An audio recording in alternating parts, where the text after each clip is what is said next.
What happens when Demodrick tries to hide his dirty little secrets? Will Courtney sign the divorce papers? And what about those pregnancy test results?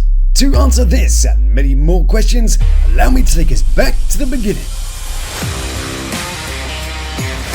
Hello and welcome to Lawd Lukan.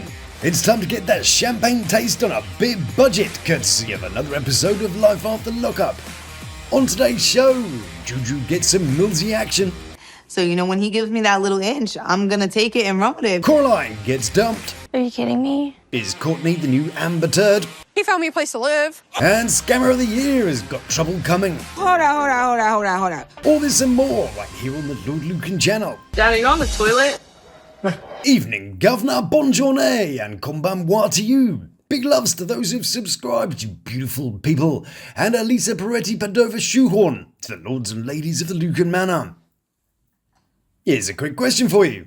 Which of the couples of Lalu hail from the same place that gave us Buddy Holly?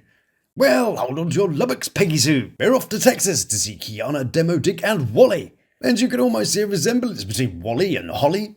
Just give them a dodgy Golden Girls wig and we're good to go. So, recap for those who weren't listening in the back. Damodrick tried to pay off Wally, so she dropped the charges he's pressing on Kiana for the vandalism that may or may not have been Kiana. Yeah, sure. But Wally has managed to come out on top. Something she's been doing a lot recently, apparently. And she's keeping Demodrick $600 and not dropping the charges. When you stop coming to me, when you stop popping up at my house late at night when you want to, you handle your girlfriend. Yeah. Of course, in Texas, you can't just drop the charges. Prosecutors do that, so she wouldn't have been able to drop the charges herself anyway. Legally, Demodrick's move was more dicey than an interview with Mocha Blast at a Dungeons and Dragons convention. Offering money to influence a criminal proceeding can be construed as witness tampering or obstruction of justice. Even if Demodrick framed it as a settlement, if the intent was to stop Wally from cooperating with law enforcement, it's potentially criminal. Ironically though, Wally might have protected herself by not complying. Accepting the money could be ethically questionable, but refusing to drop the charges means she doesn't actually obstruct justice. So, yay, go Andy. So, as the money was a gift, it's all hers. The fact she didn't deliver on the promise is mostly irrelevant, unless Demodrick tried to bring a case of fraud, of course, which would then just go and incriminate himself in the process. And unfortunately for Demodrick, the law doesn't really protect illegal activities. It's a bit like if a dealer gets robbed by another dealer,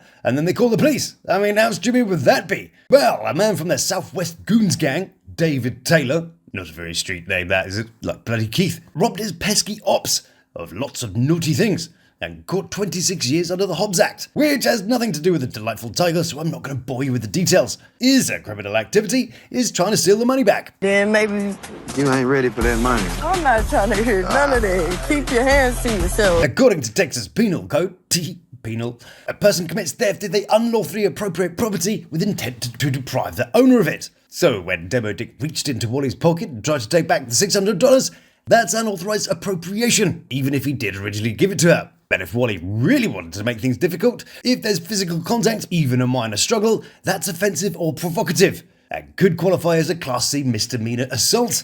It'll be fine. I don't know what Joalia's down with, but whatever she down with, I ain't down with it. Well, whatever Wally's got, Demodrick and Kiana have probably got it now too. But don't worry, reassurance fans. Demodrick is here with his pocket full of denial to put things right. At the moment, I am not cheating on Kiana. At the moment. Yeah, of course.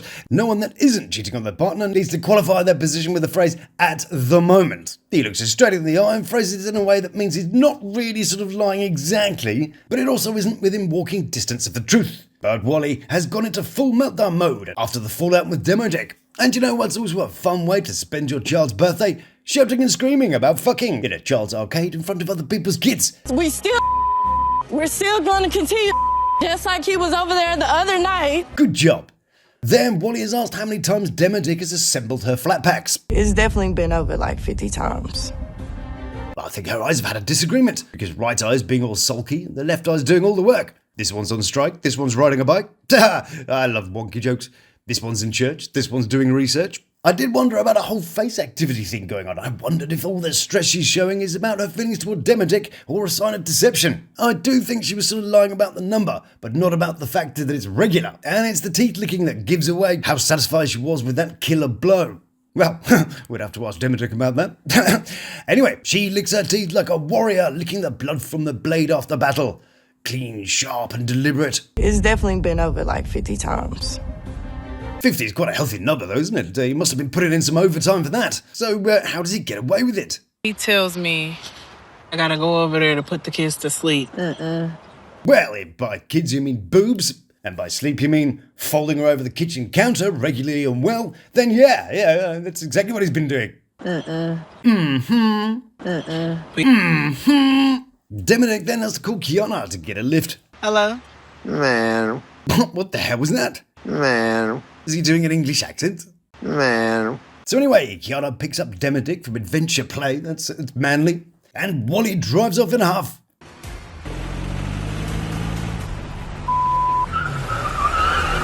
They totally had to add those tire screeching things though, didn't it? The only skid marks this little beauty's leaving are the ones Demodrick is taking home for Kiana to wash. That really was the shit show display team of cars right there, wasn't it? Jeep, rugged, make rocks whimper, makes puddles more nervous than a choir boy at a... Now what's that supposed to be? It's like it was designed by Roblox. They just blacked out the windows. Yeah, that's gangster. Wally says she spent $600 on tyres. That's like tripling the car's value, isn't it? Could have just got another one for $400. And that one might not need tape to hold the window closed. She's also got that brown door replaced. Probably wasn't the only brown door she's been opening. Meanwhile, 348 miles away in Waco, and it's Brooke and JK who are having similar troubles with their genital parking. And booty broke busted Brooke is in the mood for a bit of bragging. You know, I just got done meeting with your bitch. Yeah, I wouldn't be so vitriolic if I was the one picking my ass up off the floor. But still, Brooke's got her investigation trousers on, and she wants answers. Still, quite why she's bothering to keep up with this mystery, I'll never know. Now it just seems like they're all getting petty revenge and throwing childish insults around. But she asks the same old questions. Did you sleep with her? Did you lose the baby? Have you been talking to this bitch? Which we all know was a lie, because down on the swamp, Shrek's been checking Fiona's onions again. And just like Demodrick, it's all in the name of child rearing, which is just an excuse to do a bit of baby mama rearing, fronting, and any which way that's loosing. Well, we'll be back for more of these later on, including their conclusion to the pregnancy cliffhanger. Ain't gonna be no damn drum roll.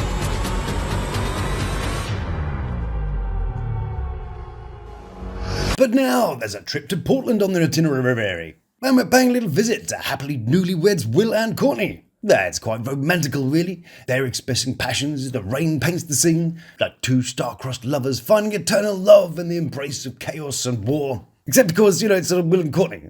So unless the Black Pearl was the check for the rent, I don't think she'll be sailing on his stranger tide anytime soon. I came to Portland to watch you get out of prison for the first time in 2 years. Fake!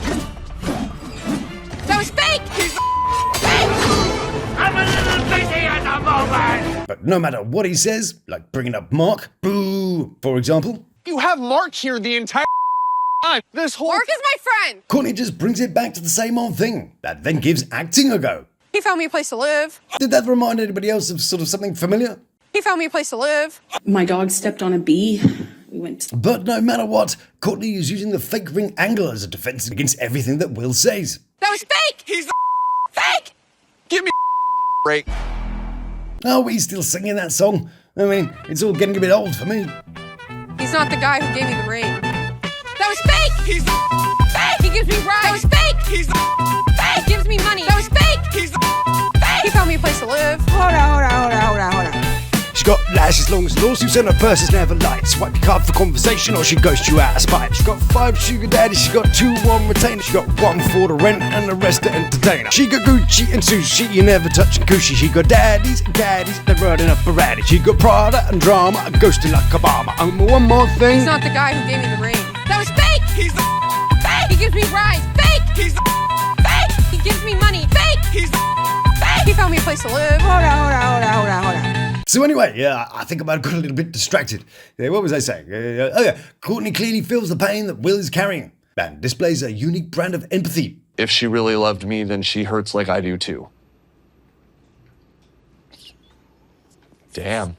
Before we take our next ride, I thought I'd just check in and make sure you've subscribed and click that beautiful like button. Or why not hype the video? It is free and helps me get noticed. Though I think you do have to click the like button too, I think. But anyway, right, off to Davenport to see what the scamming, lying, fraudulent, soon-to-be incarcerated woman is up to. And Keith, we start off at LaTisha's house. Some say it was her house, and some say it was never her house because she used someone else's ID to get the place. See, that's what a kind of a nice person she is. Sue's family's terminally ill children because they dented her ego and lives in houses rented under other people's names. And then she doesn't even pay the rent on it. All of which was in court this month. Here she is having a lovely time on the way to court. On the way to court jamming. United Front, bitch we an onion. Union. I'm his wife, his baby. He gone ride for me every time. Hashtag stiletto wearing felon. Well, I'd hold on to your fun bags for just one moment. Hashtag stiletto wearing felon. I mean, even by glamorizing the fact you've broken the law, you're kind of advertising your guilt, aren't you? It's like that Millzy song, I sell drugs. Yeah, that went well. Or Young Thug's song saying, I unalived a guy in front of his mum. Yeah, good job. Fun fact though, in American land, you now have the RAP Act, or Restoring Artistic Protection Act, which says that you can say whatever you like and no one can hold you accountable. So, if the late O.J. Simpson made a song called Stab My Bitch Up, then that'll be totally fine. He's just being creative. Hold on. Anywho, the judge in this case isn't very happy that he wasn't invited to the Stiletto Gang, and he's going to try her as a habitual offender, which means the maximum sentence has gone up between 10 and 15 years. If found guilty of either charge, the habitual offender enhancement will require to spend a minimum of 3 years in prison before being eligible for parole. So, you see this smile? And you see your exuberance with luxuries like limos paid for with somebody else's money? Yeah, good luck with that court case. I wonder if Keith will be there waiting for you, or whether the mystery Stephanie will be there to soothe his little woes. They don't look like your mother niece. One of the things I do hate though is how Lalu is trying to portray them as a lovely, normal, innocent family. It's like the Brady Bunch. Everybody came together, man, so it's good.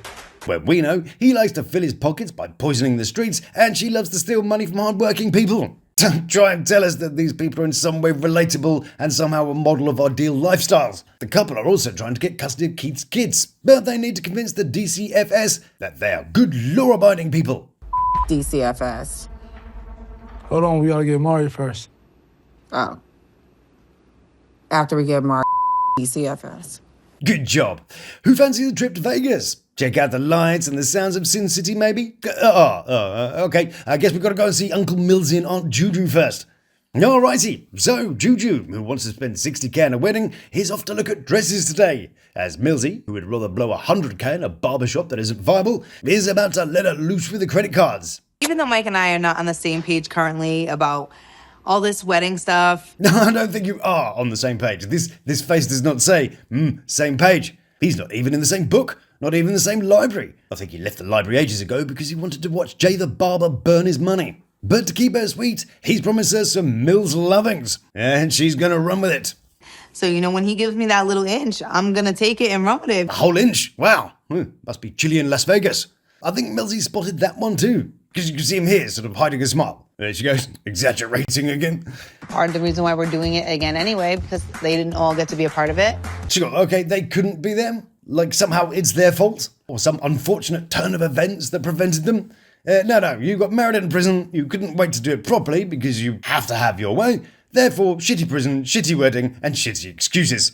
But being used to getting her way, Juju won't be having it any other way. I feel like if the perfect dress is a little over $5,000, I feel like I can do some wheeling and dealing and put in some favors with my husband, and I'm gonna get the dress. And so Juju goes about her second favourite thing to do, which is blaming her mum for everything. It stems from my mom and a lot of the pressure that she's put on me when I was young and dancing and competing. Weird to believe that this entitled and hot-headed person had such a difficult childhood.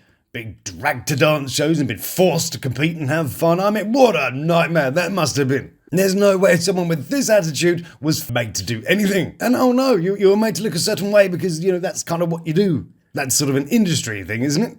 I was young, dumb. But no, that's also her mum's fault, apparently. It was very important for me to be in shape and have a certain look because that's what would win. All those kids that didn't have the opportunity to actually do anything in their spare time, other than wondering who their new daddy's going to be this month, yeah, they'll never understand the pain that Juju went through. There's so much going on right now. I'm just afraid that talking to her may add to my stress. Because you don't want to admit that you're blowing 60k at a wedding, which is mostly pointless, and that your genius husband is about to piss 100k up the wall, because your mum is probably sick of helping you, and when she does, you tell the world how hideous she is. Maybe because you know you made a few more stupid decisions. And you don't want to get her mad again. She's refusing to call her and tell her she's getting married again because she'll probably see it for what it is. An expensive vanity party for your ego. Oh, and the kids. Yeah. Apparently it's about them too. So, Juju emerges in the dress. Man, she looks very nice. I can see what she means by having a wee bit of baby weight lingering around, but let's face it, no one's going to be looking south of her ribcage. She looks like she's got Bruce Willis and Howie Mandel in a headlock. And they all decide she looks good too, and they'll call up Millz to show him. Dad, look. Isn't it sort of bad luck to see the dress before the wedding? Oh, never mind, it's all a bit late now. Dad, are you on the toilet? Yeah, you take it well. Mike, doesn't it look nice? Lovely. Millz is there, curling out to Mr. Softy, and then Juju calls. He thinks, better answer it. It's not like there's a fucking film crew following her around today. And here we are in the bathroom with Millz. The unawaited and mostly disturbing follow-up to the Madonna classic. Yeah, you take it well. Mike, doesn't it look nice? Mike, get him off the fucking toilet. We don't need any splashy background noises, thanks. You're breaking up, I gotta go. Speaking of things that are better off left in the bathroom, we've got some more Coraline and Daniel to get those bowels moving. And when we saw them last, Daniel was having a lovely time, waving his hands about, getting all boisterous, and telling Coraline what he thinks of her. I was having a lovely time too, but all good things come to an end as he ended up storming off. All she does is just complain about everything. I don't know what to do. Well, what he did do was walk home, where he could get another dose of her moaning about everything. What's up?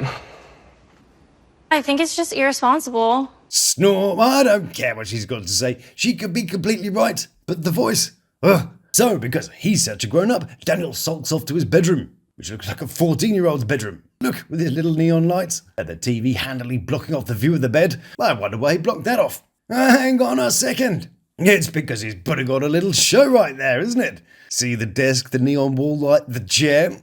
I think there's been more wand-waving than a Hermione Granger convention. And how together are they? They have their own rooms, separate beds. I did want him to commit to me, but now I'm like, that was really stupid to think. Someone else who's been warming up the old brain matter is the scamming fraudster, and Keith. So if LaTisha ends up timed, do you think Keith will actually hang around? Well, I suppose the only way to guess would be to judge him by his history. So? I have 3 kids by 3 baby mamas. My sons, they was 4 days apart, so that was basically the same week they both was born. Fantastic! So he managed to knock up 2 women at the same time. So we can assume he was being faithful to between 1 and none of these women, and that the whole baby thing didn't matter because he didn't stick around to take care of daddy business. So that kid that dotes on him, the one that until recently believed that he was her daddy, doesn't stand a chance if his own blood didn't convince him to stick around. Today, though, my delightful buttercup were off the court to try and win custody for Keith's son Marley, whatever the hell his name is. I want to be able to show the judge that through my incarceration that I have been rehabilitated, you know what I'm saying? So Keith put on his best orange tracksuit and beaming. Judges love it when you wear hats in court. And Latrine came in her best jeans and fluffy jacket. 1 hour later and it's all over. So, how did it go? Oh, I'm in a bad situation.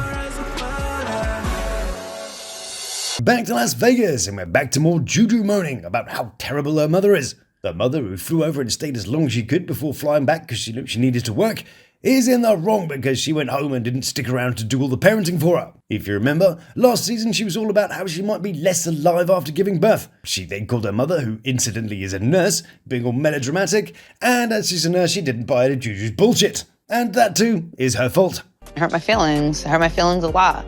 Because that's not the first time that she did that. How dare she go home? I mean, she'd have been there tending to her every whim. Father of the year, Millz wasn't much use, of course. He went back to work too. And can you believe it? Juju had to look after her own children. I mean, what is the world coming to? It never really seems like she wants to celebrate big moments for me. Like having an 8th and 9th babies, getting married to a guy who sold fentanyl to an undercover police officer, blowing ridiculous money on a wedding when you're talking about your kids wanting to go through college, investing in a doomed business model. I mean, which one of these genius level ideas do you think she might be cartwheeling about? That's probably why I put so much effort into all the kids. Shut up. All this effort into the kids. Effort, yeah. Like getting other people to sort them out. I've seen Melody holding one, Millz's mum playing with one, but as yet, I've not actually seen Juju interacting with her own child yet. We just see her kissing them goodbye all the time. And that trip they got organised to New York? Nah, of course they're not coming. Silly. Maria, Millzes' mummy, has a talk with the Juju and convinces her to give her mum a ring. You know, Mike and I were going to have a wedding again. We're going to have another wedding. And I just wanted to see if you were coming or...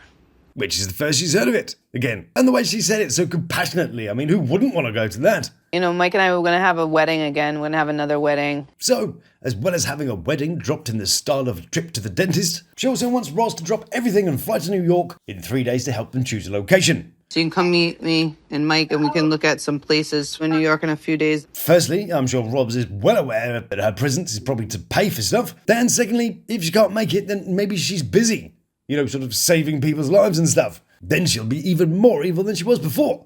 And thirdly, are they having a wedding in New York now? The average wedding in Vegas is about $33,000. In New York, the average is $75,000. So they can have an above average wedding in Vegas or a below average wedding in New York. And a New York castle doesn't come cheap, you know, especially when you're planning on having a selfie elephant around. We got Ohika Castle. Now that's a venue. They got Whitby Castle and Legacy Castle. The cheapest, though, is Whitby, which starts at $17,000 just for the venue and 100 guests. Then elephant rental, $6,000. Dresses, $6,000 plus. Rings, $3,000. Conservative estimate, you see. Catering, $30,000. Decor and florals to fill a fucking castle, $10,000. And permits for $5,000. So if they just did that, in New York, it'll cost them around $77,000. But, what about sleeping? Well, it's about $400 per person per night to stay in the castle. So if they just had themselves and their 9 children, it'll cost them around $4,400 for the night, tipping the budget over to around $80,000. So, good luck with that 60k wedding. Juju, meanwhile, is not having much luck getting any emotion out of her mother, so she goes for one of the finest pieces of acting ever delivered. Now, you might have enjoyed, as I did, the performance given by Amber Turd earlier, but hold on to your mega pints, because she's got nothing on a spoiled brat who is turning on the waterworks. You there? Hello? You there? Yeah. 0 out of 10. No tears and a dry sniff. Always spoils the result. It's a no from me. I'm 37 and I'm still trying to work on a relationship with my mom. Correction, you're 37 and you're still making it difficult for your mum to have a relationship with you, because even she can't meet your ever-changing off-the-cuff expectations. Anyway, that's enough of that. Let's go see how it's going in Marlin, Texas, as Brooke is heading over to JK's family house to read her pregnancy test results. Where's that piece of son of yours? Hold on.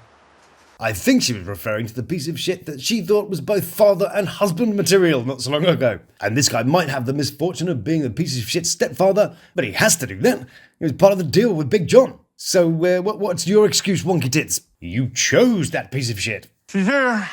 Who? The main bitch. Well, that's my day. I like JK's stepdad. He's fun. Like when Brooke follows JK uninvited into the house. Yeah, just invite yourself in. Who does she think she is? She acts all tough and coming across like a total arse. Hey, stepdad, say something fun again. Hey, welcome back. Hey, so nice to see everyone. Yeah, whatever. See, that's why we like him. Do her again. Not you, JK. Let's go. There ain't gonna be no damn drum roll.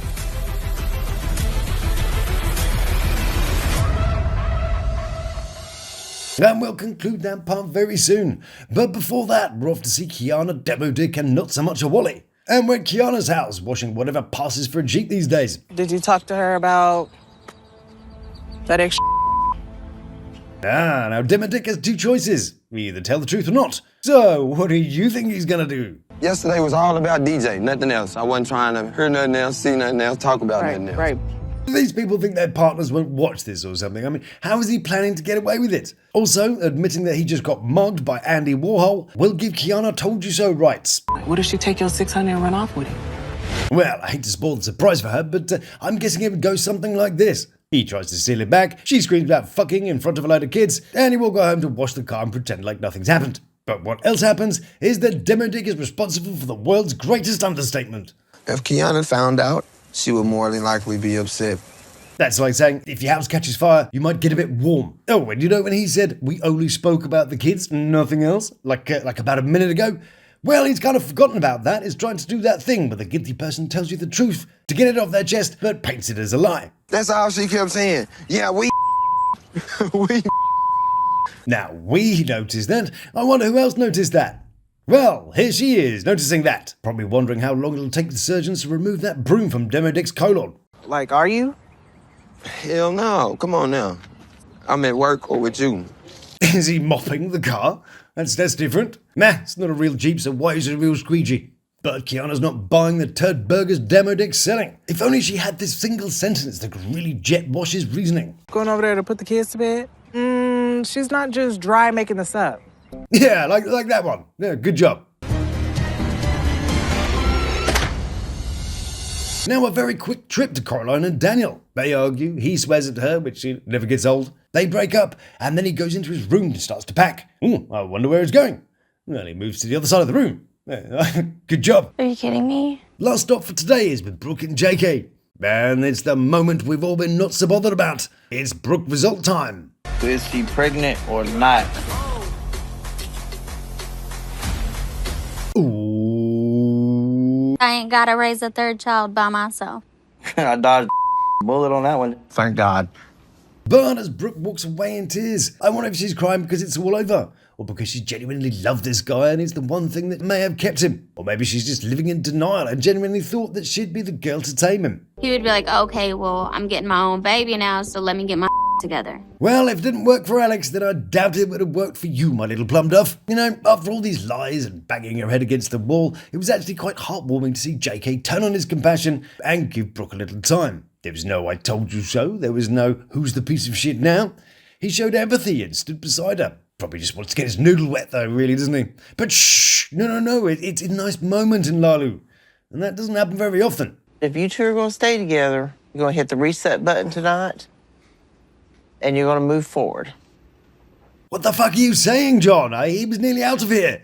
He dodged the bullet. He had a chance to put the Brooke chapter to sleep. Don't go putting ideas in their heads now. Next thing you know, they'll be making pinky promises like teenagers. Can we agree to that? It's a pinky promise. Damn it! And as they make us all feel slightly queasy, I'll chuck in a prediction. A month from now, we'll be peeing on plastic again and repeating the whole cycle. In fact, it may happen even sooner as JK gets a call from Alex. What are you doing, like, the next couple of days? Maybe we can get together and have a conversation. Well, I guess we'll find out what happens in another season of Life After Lockup. Or maybe it'll find us first. And that, my glorious tulip, is all I have time for today. It has been great pleasure that I thank you for joining me and for all the support you give my little channel. I can't wait to do it again. So if you like what I do, then please do like, subscribe, and check out one of these little beauties. So until we meet again, stay beautiful, love to my three, and you take care of yourself. Please subscribe now for a play. Thank you.